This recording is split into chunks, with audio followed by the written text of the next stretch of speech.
Hello guys, तो demon slayer के एक और नई एपिसोड में आपका स्वागत है। और आज के एपिसोड का नाम होने वाला है मिस्ट हाशिरा मोइचिरो टाकिटो।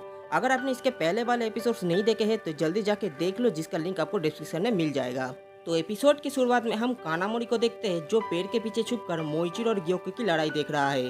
ग्योको मोइचिरो से कहता है कि तुम मुझे अंडर एस्टिमेट मत करो, जिसके जवाब पे मोइचिरो कहता है मैं तो तुम्हें सिर्फ सच कह रहा हूँ और बहुत ही जल्द तुम मेरे हाथों मरने वाले हो। ये सुनकर ग्योको कहता है तुम मुझे कम मत समझो, तुम सिर्फ 10 साल से जिंदा हो।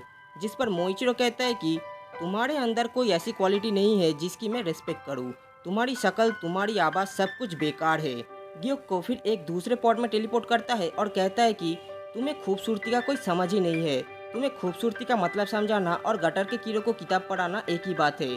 अब मोइचिरो कहता है लेकिन यहाँ तो सिर्फ तुम ही गटर के कीड़े लग रहे हो। अब ग्योको गुस्से में कहता है कि तुम अपने छोटे से हाथ से मेरे गर्दन नहीं काट पाओगे।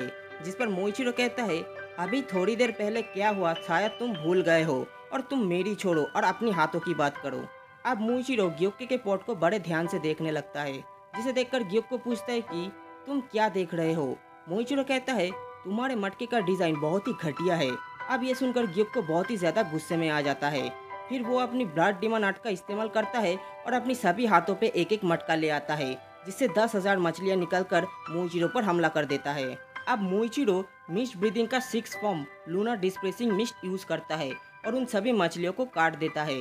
ये देखकर ग्योको चौंक जाता है और कहता है उसने मेरे सभी मछलियों को कैसे काट दिया और उसके स्पीड भी इतना बढ़ कैसे गया। मेरे जहर का भी उस पर कोई असर नहीं हो रहा। मगर कोई बात नहीं, मेरे मछलियों को काट देने पर वो हवा पे जहर छोड़ देते हैं, जिसे कोई भी इंसान तुरंत मार सकता है। लेकिन मोइचिरो फिर मिस्ट ब्रीदिंग का third form scattering mist flash use करता है और सभी मछलियों को दूर उड़ा देता है। ये देखकर ग्योको दंग रह जाता है। मोइचिरो अब आगे बढ़कर ग्योको के गर्दन पर हमला कर देता है, लेकिन ग्योको अपनी स्किन छोड़कर एक पेड़ पे चढ़ जाता है। अब मोइचिरो कहता है कि तुम बार बार पेड़ पे चढ़ना बंद करोगे। जिस पर ग्योको कहता है अब मैं तुम्हें अपनी असली रूप दिखाऊंगा, और अभी तक मेरा ये रूप सिर्फ 3 लोगों ने ही देखा है। मोइचिरो उससे कहता है कि अभी भी कुछ देखना बाकी रह गया है। तो ग्योको गुस्से में कहता है अपना मुंह बंद करो। जब भी मैं इस फॉर्म में आता हूँ तब कोई भी मेरे हाथों से नहीं बच सकता। अब मेरी स्किन डायमंड से भी हार्ड हो गया है। मोइचिरो चुपचाप उसकी बातें सुन रहा था, जिसे देख ग्योको और भी ज्यादा चिढ़ जाता है और कहता है तुम चुपचाप क्यों खड़े हो, कुछ तो कहो। जिस पर मोइचिरो कहता है तुमने ही तो मुझे चुप रहने के लिए कहा था। अब ग्योको मोइचिरो पर अचानक ही हमला कर देता है, लेकिन मोइचिरो उससे बचते हुए एक पेड़ पर चढ़ जाता है।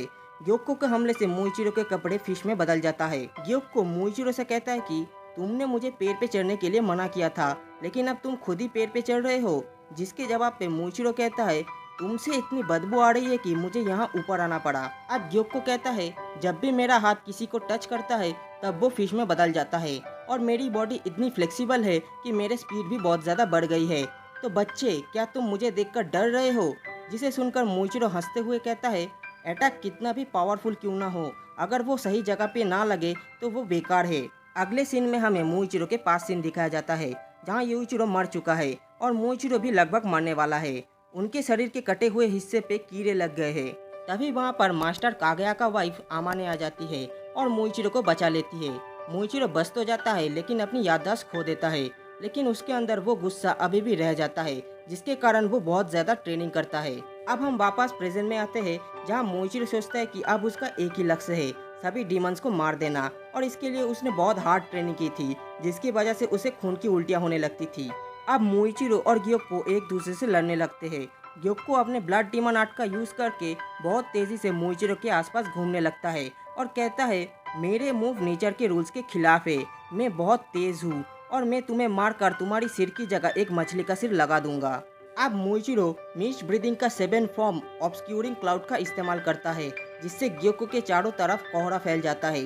ग्योको कोहरे में बार बार मोइचिरो पर हमला करता है, पर उसका मोइचिरो पर कोई भी असर नहीं होता। ग्योको को अब कुछ भी समझ में नहीं आता है। तभी मोइचिरो उसके सामने आता है और उसके गर्दन काट देता है। ग्योको सोचता है अब मोइचिरो मेरे सामने आ गया है, मैं जल्दी से इसे मारकर लॉर्ड मुजान को रिपोर्ट कर दूंगा। तभी उसकी गर्दन नीचे गिर जाता है। उसे यकीन नहीं होता कि उसकी गर्दन कट चुकी है। वो जोर जोर से चिल्लाने लगता है। वो कहता है मैं इतना सुंदर होकर एक बच्चे से कैसे हार सकता हूँ। तभी मोइचिरो कहता है कि अब तुम मर जाओ और वापस जिंदा मत होना। अब ग्युको कहता है, मैं इतना महान होकर एक मामूली इंसान से कैसे हार गया। ये मेरे हाथों का कमाल है कि मैं इंसानों को मारकर उन्हें सुंदर आर्ट में बदल देता हूँ। अब ये सब सुनकर मोइचिरो को गुस्सा आ जाता है और वो ग्योको के सर के छोटे छोटे टुकड़े कर देता है, जिससे वो राग में बदल जाता है। फिर मोइचिरो मास्टर कागाया का कही हुई बात को याद करता है, अगर तुम्हारा आत्मविश्वास वापस आ जाए तो तुम किसी को भी हरा सकते हो। मोइचिरो आगे कहता है, अब मेरा आत्मविश्वास वापस आ गया है और अब कोई भी डीमन मेरे ब्लेड से नहीं बच सकता।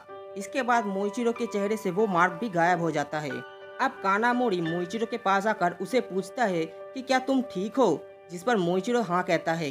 लेकिन हम देखते हैं मोइचिरो की हालत बहुत ही खराब है और देखते ही देखते उसके मुंह से झाग निकलने लगता है और ग्योक्यू की जहर की वजह से वो बेहोश हो जाता है। कानामोरी को कुछ समझ नहीं आता है कि वो क्या करे। तभी वहाँ पे कोटेत्सु आता है और मोइचिरो को साइड में लेटाने के लिए कहता है। कानामोरी कोटेत्सु को देखकर बहुत ही ज्यादा डर जाता है, क्योंकि उसके बॉडी पे बहुत सारे खून लगे हुए थे। कानामोरी को लगता है कि वो कोटेत्सु का भूत है। कोटेत्सु उसे कहता है कि वो अभी जिंदा है और उसके हाथ पे लगी चोट की वजह से इतना सारा खून लगा हुआ है। वो कहता है तांजीरो ने उसे एक तलवार की हैंडगार्ड दिया था उसकी तलवार पे लगाने के लिए, और उसी हैंडगार्ड की वजह से उसे ज्यादा चोट नहीं आई है। तभी मोइचिरो को फ्लेम हाशिरा रेंगू को याद आता है, जो उससे कह रहा है, चलो हाशिरा होने के नाते हम दोनों अपने बेस्ट दें। फिर मोइचिरो को अपनी फैमिली दिखाई देती है, जो उससे डीमन को हराने के लिए शाबाशी दे रहा है। अपनी फैमिली को देखकर मोइचिरो रोने लगता है। दूसरी तरफ हम तांजीरो को देखते हैं, जो हंटिंग के ड्रैगन से लड़ रहा है, लेकिन वो ड्रैगन उस पर भारी पड़ रहा है। तांजीरो देखता है वहाँ कुल 5 ड्रैगन हैं और वो सभी सिर्फ 66 फुट तक ही जा सकते हैं। फिर तांजीरो उस ड्रैगन पर हिनाकामी काकुरा का इस्तेमाल करने जाता है, लेकिन वो ड्रैगन तांजीरो को अपने हमले से दूर फेंक देता है। नेजुको तांजीरो को बचाने के लिए आगे बढ़ती है, लेकिन एक ड्रैगन उसे पकड़ लेती है। दूसरी तरफ गेनिया को भी एक दूसरे ड्रैगन ने पकड़ा हुआ था। उस ड्रैगन के हमले की वजह से तांजीरो के कान फट चुके थे। अब जुहाकुटेन अपने अलग अलग ड्रम बजाने लगता है, जिससे वो सभी ड्रैगन तांजीरो पर हमला कर देते हैं। तांजीरो उन सभी हमलों से बचते हुए सोचता है कि अब उसके पास इतना समय नहीं बचा है कि वो खुद को रिकवर कर सके। फिर वो भागते हुए उस ड्रैगन से 66 फुट दूर जाके सोचता है कि अब वो ड्रैगन उस तक नहीं पहुंच पाएगा। लेकिन वो ड्रैगन अपने आप को और भी ज्यादा स्ट्रेच कर लेता है और तांजीरो के हाथ पकड़कर उसे पूरा निगल लेता है। वो ड्रैगन तांजीरो को धीरे धीरे कुचलने लगता है और तांजीरो सोचता है कि अब वो कुछ नहीं कर सकता। तभी वहाँ पर मित्सुरी आकर उस ड्रैगन को काट देती है और तांजीरो को बचा लेती है। मित्सुरी लेट आने के लिए तांजीरो से माफी मांगती है और उसे साइड में बैठाकर आराम करने के लिए कहती है, लेकिन तांजीरो को कुछ सुनाई नहीं देता है, क्योंकि ड्रैगन के हमले से उसकी कान के पर्दे फट चुके थे। फिर मित्सुरी नेजुको और गेनिया को बचाने के लिए उस ड्रैगन से लड़ने लगती है और इसी के साथ ये वाली एपिसोड भी यहीं पर खत्म हो जाता है।